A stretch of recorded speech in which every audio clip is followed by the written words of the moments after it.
Radio VM.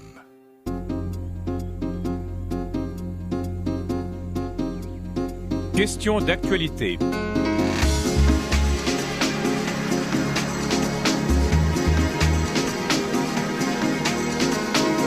Aujourd'hui à l'émission, les statistiques sur le français et le recensement 2016.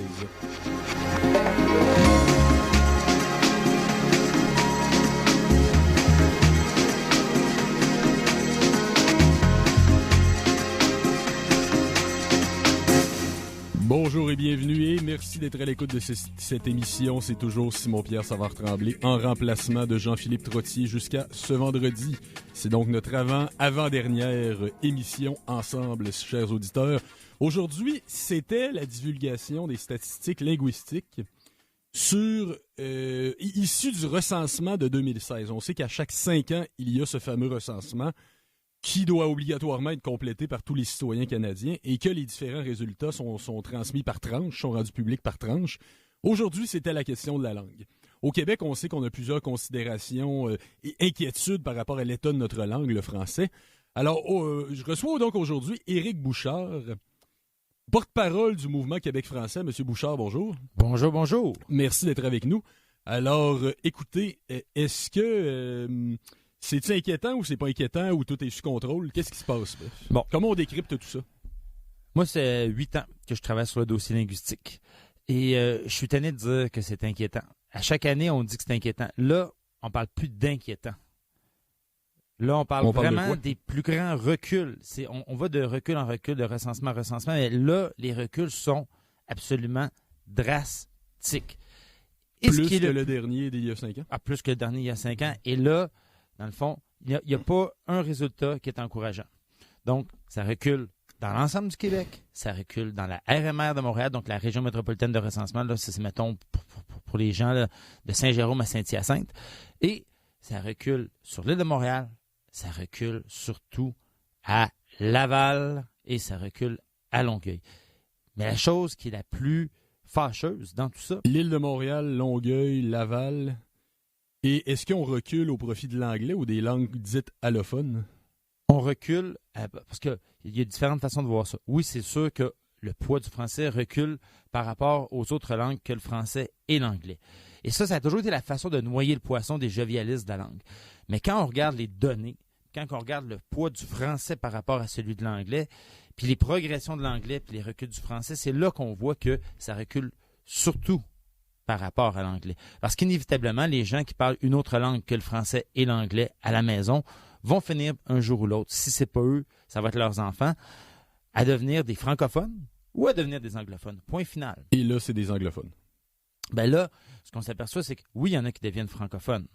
Puis oui, il y en a qui deviennent anglophones, mais la proportion de ceux qui deviennent anglophones vient grossir les rangs de ceux qui sont des anglophones de langue maternelle et fait en sorte que le poids de l'anglais, lui, avance et il n'y a pas suffisamment d'allophones qui viennent joindre les rangs du côté des francophones de langue maternelle et c'est ce qui fait que le français recule. Mais ce que j'allais dire, ce qui est le plus choquant, c'est qu'aujourd'hui, moi, je suis content de vous parler. Je suis content de parler à vos auditeurs 2 août.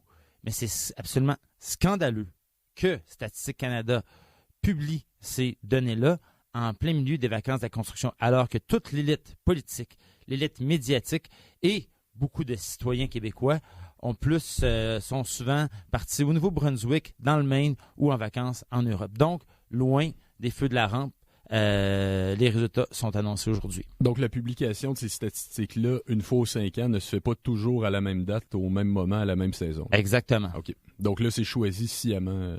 Ben, en tout cas, si ça ne l'est pas, c'est un manque grave au niveau des communications, c'est un manque grave de jugement. Puis si ce l'est, ce que je soupçonne, ben c'est clair que c'est pour noyer encore une fois le poisson. C'est pour endormir, en fait, ceux qui parlent pour la plupart du temps aux auditeurs. Parce que les auditeurs, ils n'ont pas à suivre ça tous les jours.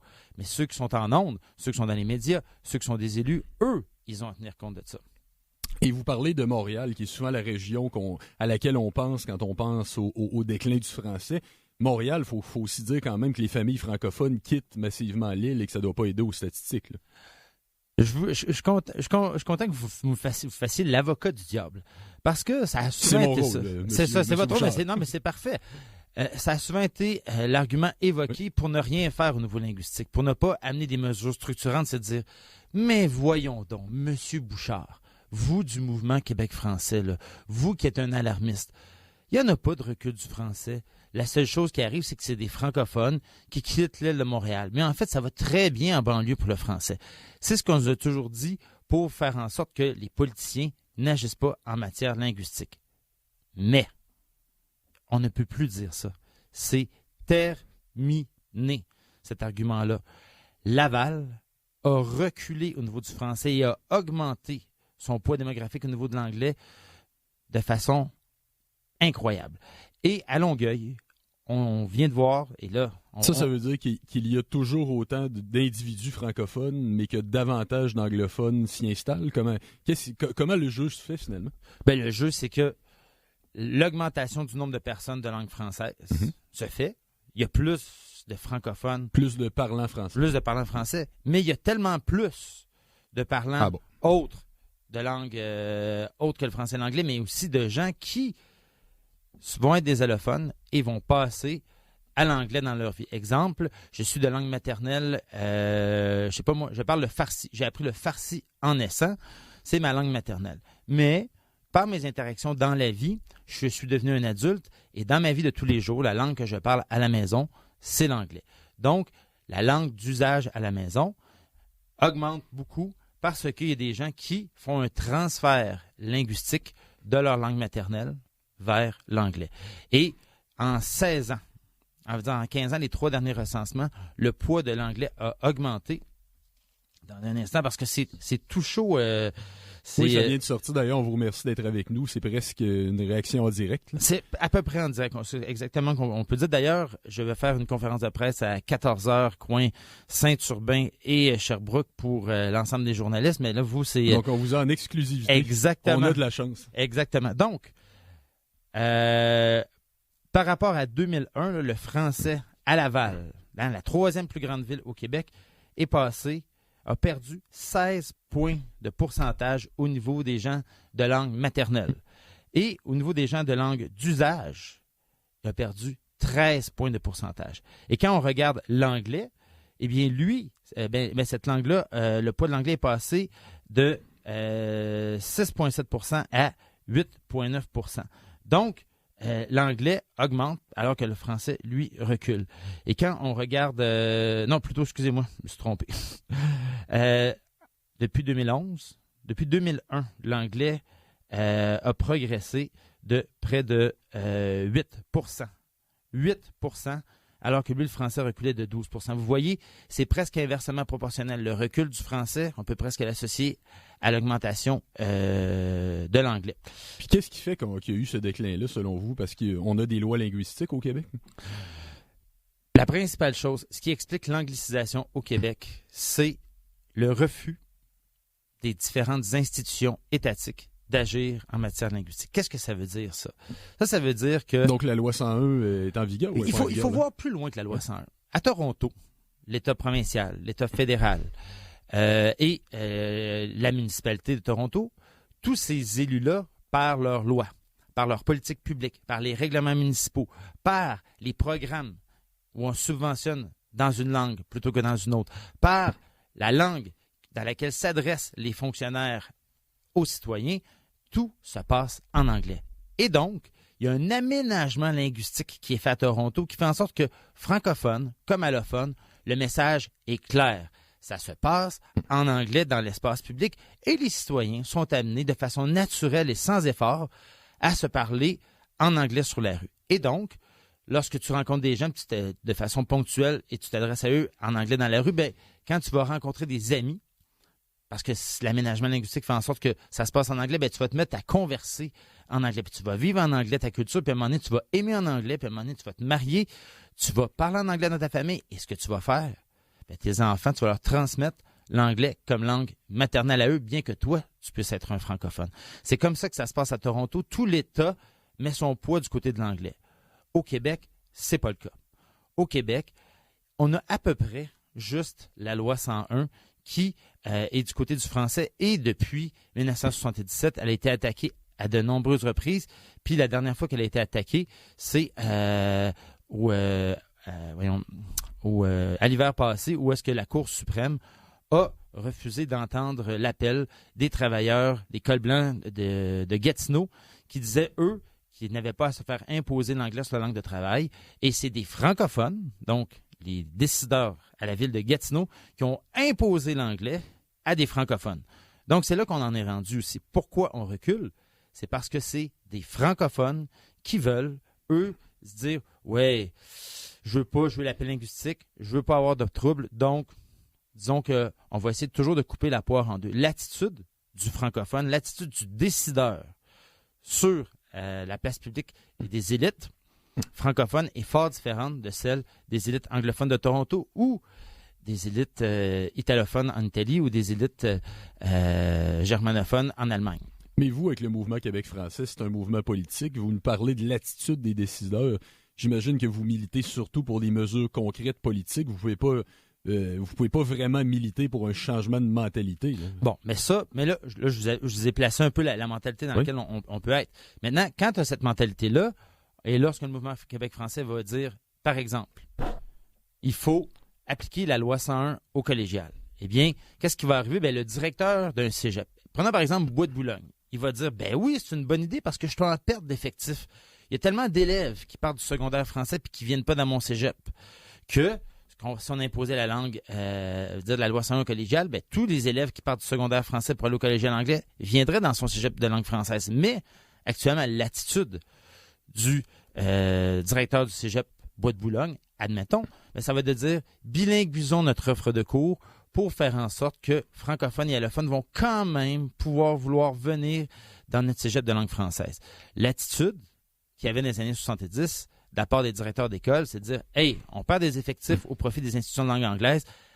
Faisons en sorte qu'il y ait une loi qui fasse en sorte que les francophones et les allophones aillent dans les institutions de langue française. » Donc, application de la loi 101 collégiale. Première mesure. Mais ça c'est aussi tout revoir le financement des universités. Donc, appliquer la loi 101 au collégial, ça veut dire que tout comme le primaire et le secondaire, les étudiants, les jeunes francophones et allophones, donc on exclut la minorité anglophone de cette obligation-là, devront fréquenter un enseignement collégial en français. Exactement. Bon, ça, c'est une mesure. Mais c'est aussi tout l'arrêt. Ça, c'est une mesure. Deuxième mesure, c'est sûr que le mouvement Québec français, on prône une francisation obligatoire des immigrants, bonifiée par 400 $ par semaine pour celui qui suit le cours. C'est-à-dire, actuellement, les immigrants reçoivent à peine 150 $ par semaine. Donc, si vous avez le choix, aller sur un banc d'école à 150 $ par semaine ou aller travailler dans le fond d'une usine où on parle le globish à 400 $ par semaine, le choix est assez clair. Si l'État québécois est sérieux dans son désir de franciser les immigrants, il faut qu'il lui donne des moyens. Et au bout d'un an, cette personne-là va parler français et lorsqu'elle va arriver sur le milieu du travail, première des choses, qu'est-ce qui va arriver? Comme elle sait parler français, elle va avoir accès aux bons emplois de la fonction publique où on exige la connaissance de l'anglais. Donc, c'est une façon d'inclure les immigrants au projet collectif de vivre en français au Québec. Et l'autre chose que ça fait, c'est que lorsque cet immigrant-là apprend le français, il devient un agent de francisation sur le milieu du travail parce que lui, il va écrire ses courriels en français à ses autres collègues. Donc, francisation obligatoire, mais on donne une compensation de 400 $ par semaine. Et donc, si les gens ne respectent pas ça, là, un peu comme un prêt-bourse, il va falloir qu'au bout d'un certain temps, si tu n'as pas atteint tel niveau, qu'on rembourse, dans le fond, les frais encourus par l'État. Dernière chose, il ne me reste pas beaucoup de temps, l'arrêt du bilinguisme institutionnel de la part de l'État québécois. C'est quoi le bilinguisme institutionnel? Ça, c'est quand. Est-ce que, par exemple, quand j'appelle dans différents services de l'État et que j'ai l'option d'avoir For English Press 9, est-ce que ça en fait partie, ça? Exactement, c'est ça. Donc, dans l'attitude, dans la présentation de l'État, imaginez un immigrant qui arrive au Québec, là, puis qui se dit, il appelle, là. Il ne sait pas parler anglais, il ne sait pas parler français, ou il sait à peine parler le français et l'anglais. Et ce qui se fait dire au début, là, bonjour, ici le gouvernement du Québec ou un service X du gouvernement du Québec. Puis tout de suite après, c'est For English Instruction, Press 9. Il n'y a aucune place sur la planète qui fonctionnerait de même. Ça fonctionne tout de même à Toronto. Mais à Toronto ou à Calgary.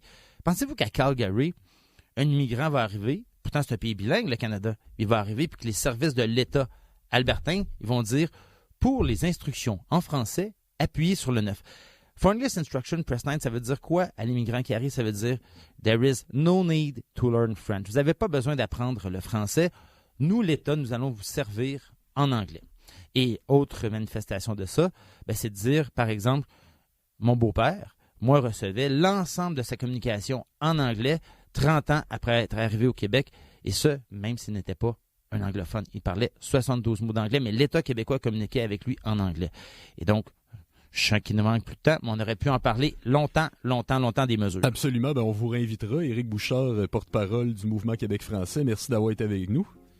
Merci énormément. À quelle heure peut-on écouter en direct votre conférence de presse? Conférence de presse va être à 14h, coin Sherbrooke et Saint-Urbain. Alors, c'est un message. On vous remercie, c'est tout pour aujourd'hui.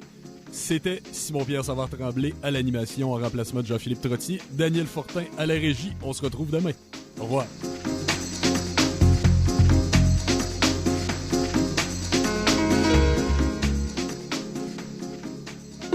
Vous écoutez Radio VM.